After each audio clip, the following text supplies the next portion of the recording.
Hey guys, welcome back to Motorcycle Maintenance Channel. On this episode, we're going to show you how to change the tire on the rim. Stay tuned. Full disclosure, I'm not an expert at changing tires on motorcycles. This will be my third one to do, and I'm going to do it with you guys on camera. And in my brief experience with the whole ordeal, I went through some learning experiences buying tools and such. The first set of tools I bought were these off of Amazon. They were like $26. They came with these spoons, these rim protectors, and these shorter valves and a shorter valve remover. And since then, with my limited experience, I've learned that Motion Pro, though a lot more expensive, these are like $70, are well worth the money. Because doing it with those, you end up scratching the rim, and it's just not a pleasant experience all around. And we also have the Motion Pro rim protectors. So using these basic hand tools, we're going to take the rubber off the rim and put fresh rubber back on. Okay, we're going to start with what came with the Amazon kit. This little guy here, this takes out the shorter valve, or I think that's what it's called, out of the stem. So what we're going to do now is take out all the air from the tire. First we're going to do it just like by pushing the little stem, how you would suspect.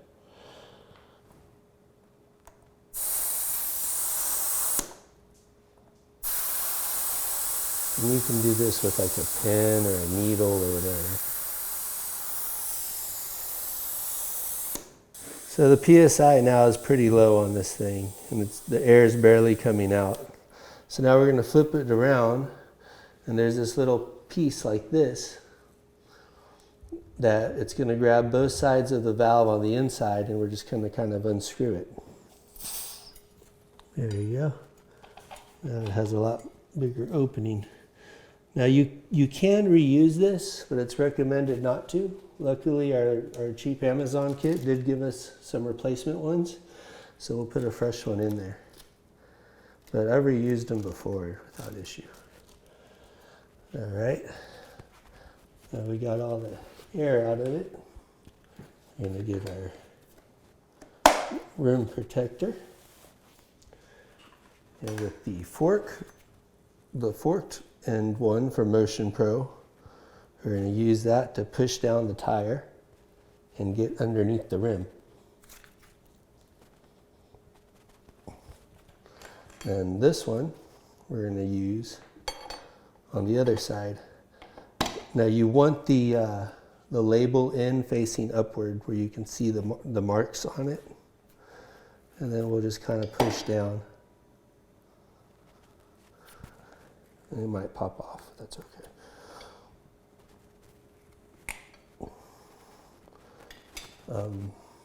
I've had other people recommend that if you do go with the Motion Pro tools, that you buy the aluminum ones and the shorter ones so you don't have that much pressure on your tires.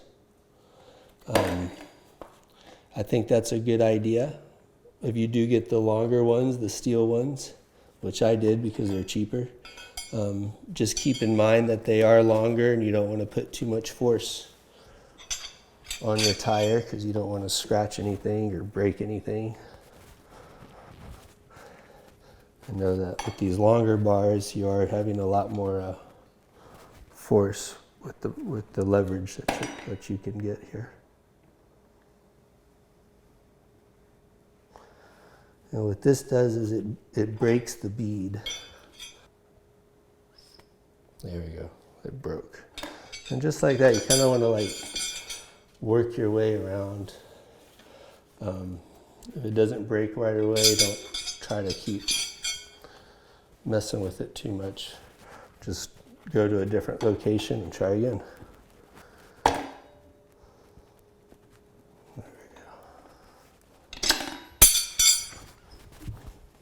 Then once you kind of got it started, you can just kind of push on it. All right, I'll flip it over. Do it on the other side.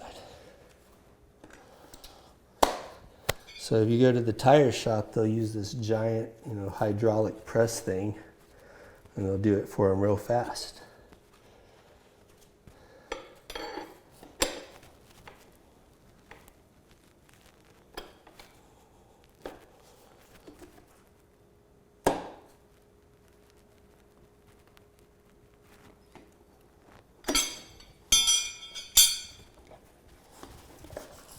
Slide it over.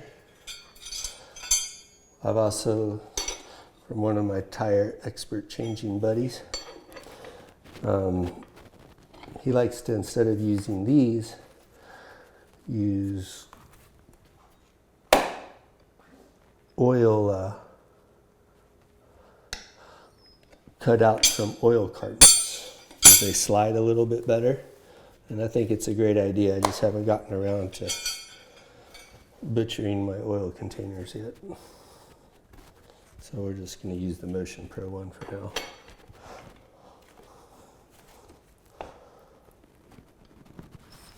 There we go.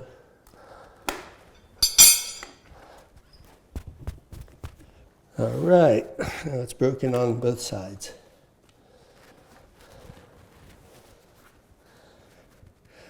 All right, now to twist it off of there.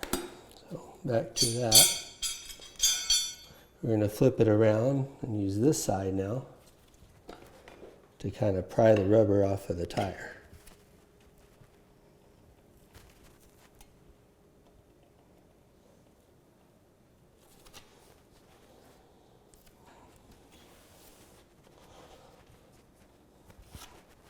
Okay. Use our other one over there. And you don't want to take too big of bites.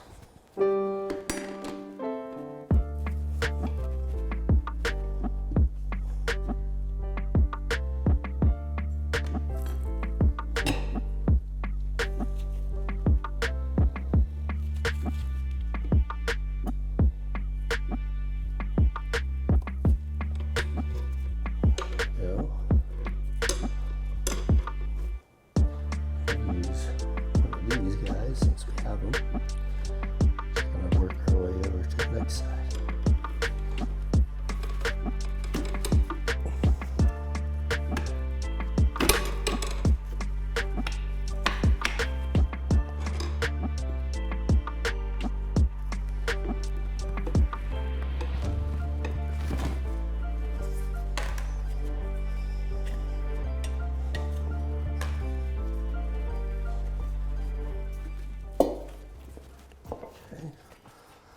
Kind of want to pry the other side off. Part of me just wants to rip it off of there. Should probably use the spoons, right? I feel like with the rear tire, you could just rip it off, but not so much with the front.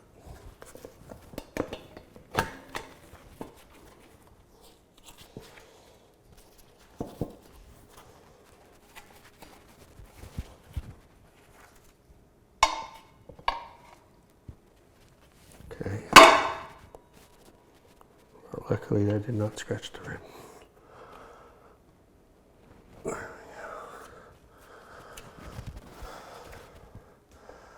So it's kind of pried it this way. We put it on that side here, like this.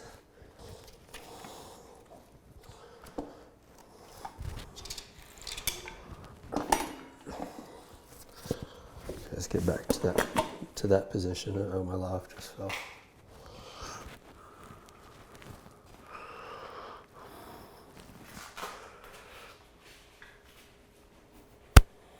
Okay. All right. So this one was here. And how did I do it?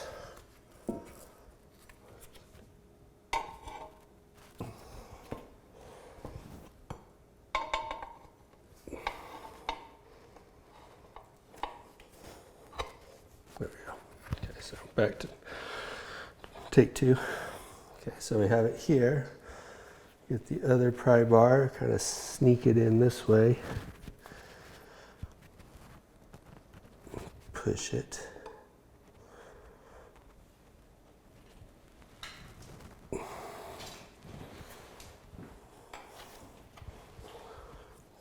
Gotta have a good some leverage on it this way. All right. Get our other rim protector in.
There it goes.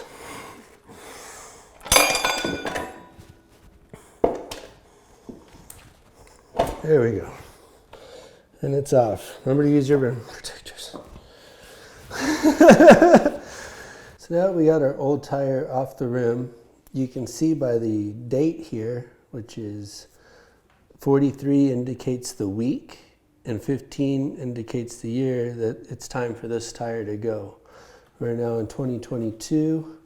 This tire was made towards the end of 2015, so it's 7 years old.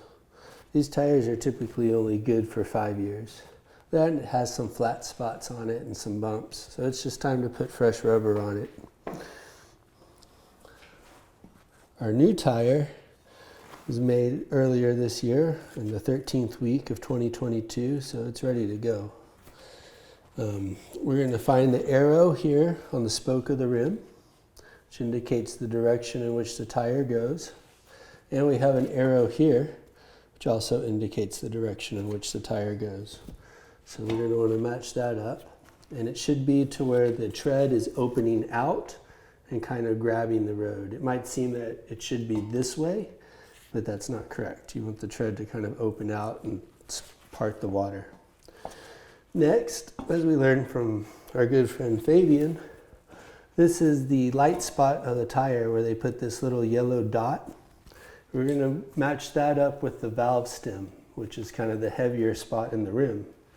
So, little painted dot over the valve stem, like so. Next, we'll lube the tire. Just lube the bead, which is the inner ring here, just with some soapy water. You want to wipe the inside of the tire because you don't want the inside to have moisture, just the bead. And then we'll press it on around the tire.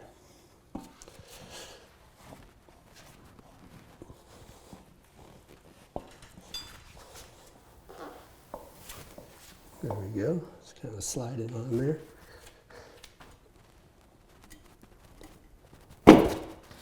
All right, that was pretty easy. Make sure that's on there. And then the rest, we'll have to pry the rest of it on. So we'll take this opportunity to lube this side of the bead. And just think of the bead as the inner lip of the tire. You're just stretching a big rubber band, basically, around the ring. So push down as much as we can with our hands.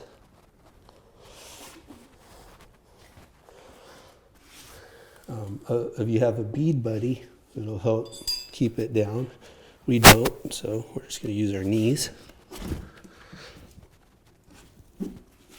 All right, That's about as far as we're going to go with our hands. It's fine. So, get our rim protectors. Slide it over the rim, like so. And our Motion Pro tire spoons. No, Motion Pro is not paying us, but they do make good tools. All right, we'll get the other one. Put the other one over here on this side. We'll try not to bite too much, not take too big of bites out of it. Another thing that I was taught by a good friend of mine, who's really good at this, a lot better than I am. You take the bead and you want to put it in the center of the tire because it's kind of a valley shaped. So the circumference is less on the center. So if you can kind of hold that down here, you make your rubber band a little longer to go around the outside. So definitely want to put the bead in the center of the rim so that it has more clearance to go around the outside of the tire. Okay. And we'll start spooning it on.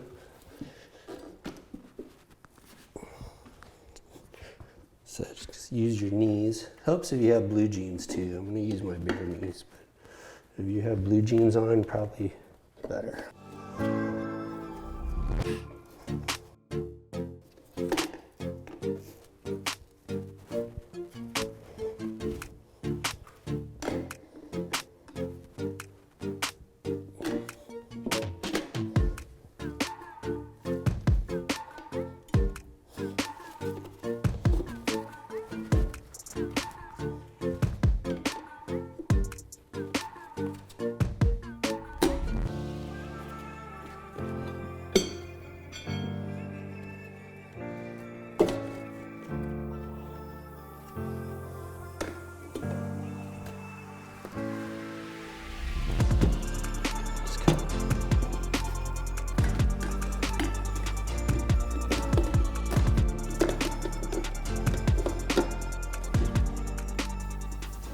Kind of want to resist the urge to take big bites out of it.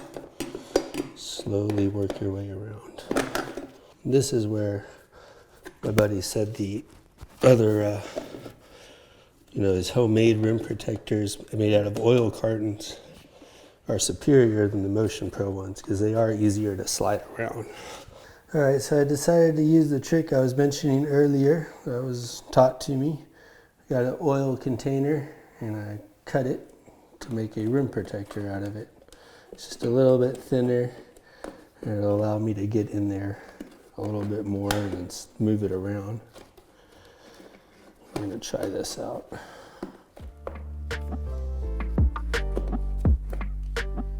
There we go.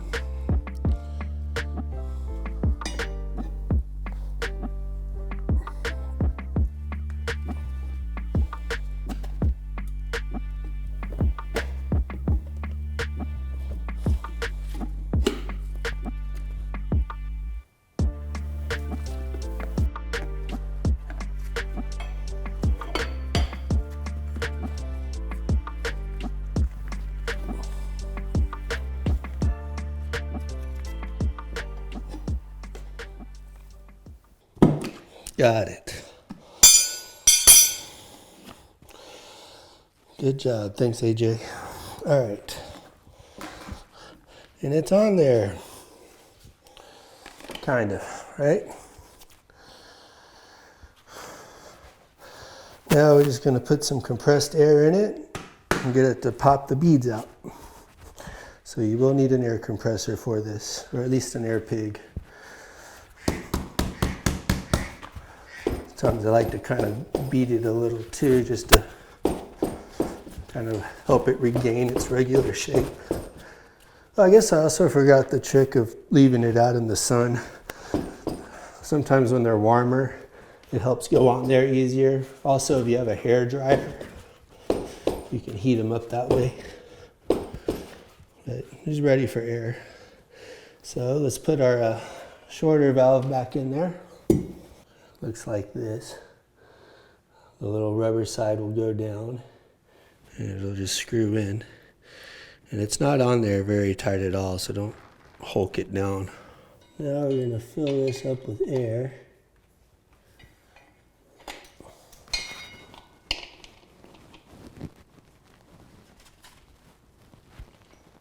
Yeah, those 90-degree ones are much better.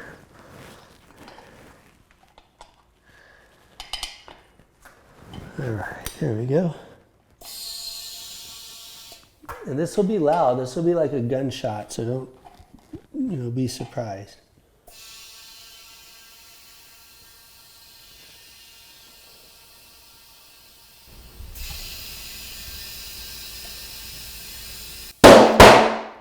There it goes, 2 pops. And the bead is seated, I believe. But we're gonna just go ahead and look all around it, make sure that that is actually the case. Come over to our Harbor Freight balancer. I don't recommend it, but when you're changing your own tires, you're probably on a budget. So Harbor Freight does have budget tools.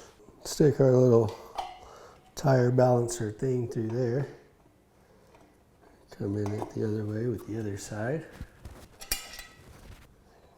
Then we'll tighten it.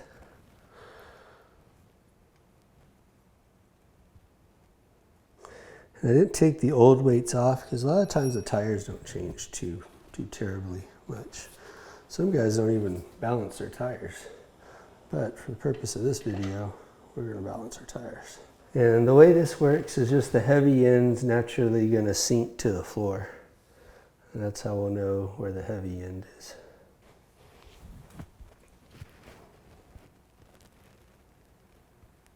Just kind of uses gravity. All right. Looks like it's about here-ish. Just going to mark it right there. And then check it by moving it over here to the side, 90-degree angle there. And yep, that is the heavy end. So to balance it out, to weight it so that the heavy end ends up back down there, what we're going to do is directly across the way from it, add some weights up this way. Before we do that though, I was kind of hoping it would already be balanced, but that's not the case. I'm going to go ahead and take the old weights off because I don't like to have a tire with just a bunch of unnecessary weights on it. So use this little plastic thing so I don't scratch the rim too bad. Pull the old weights off of it.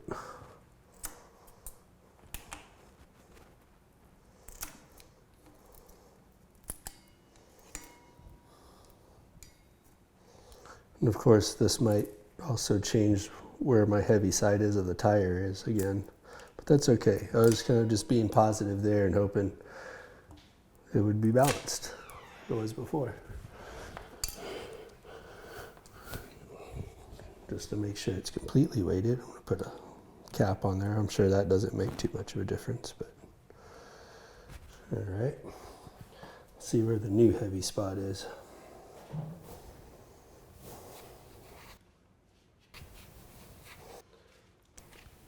I know when you have it on here, you want the urge is just to spin it.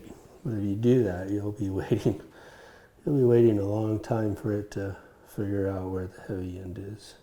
It doesn't really need to be spinning that fast because the thing will spin forever. You can even cheat a little, just kind of help slow the momentum down.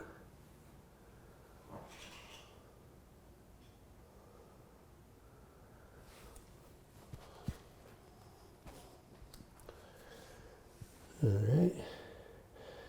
Looks like our heavy side is about where our valve stem is. So we'll get our weights that we have here.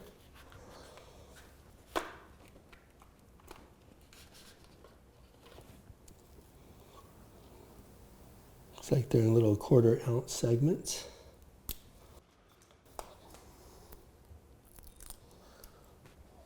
They just stick right on. Before we stick it on though, we want to wipe the surface area clean where we plan to stick it. So it's going to be the other end of the valve stem, about up here. There we go. Now it's starting to act more balanced. So right here where our dot was our heavy point before, and it was just sinking right down to the ground. Now, as you can see, it's balanced. We should be able to put it over here. It's balanced. Put it here. Balanced. No particular one side is sinking over the other. There we go, balanced tire. Now what you're also going to do is maybe put some duct tape over here so that these don't come off, especially if your weights are old. These are new, and what I like to do is use matching duct tape. This obviously came off of a red R6, so maybe a strip of red duct tape just to secure your weights in there.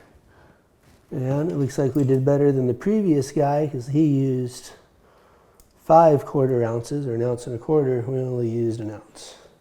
Thanks for watching me, an amateur, mount and balance a tire, and feel confident that if I can do it, you can do it. Stay tuned for our next episodes.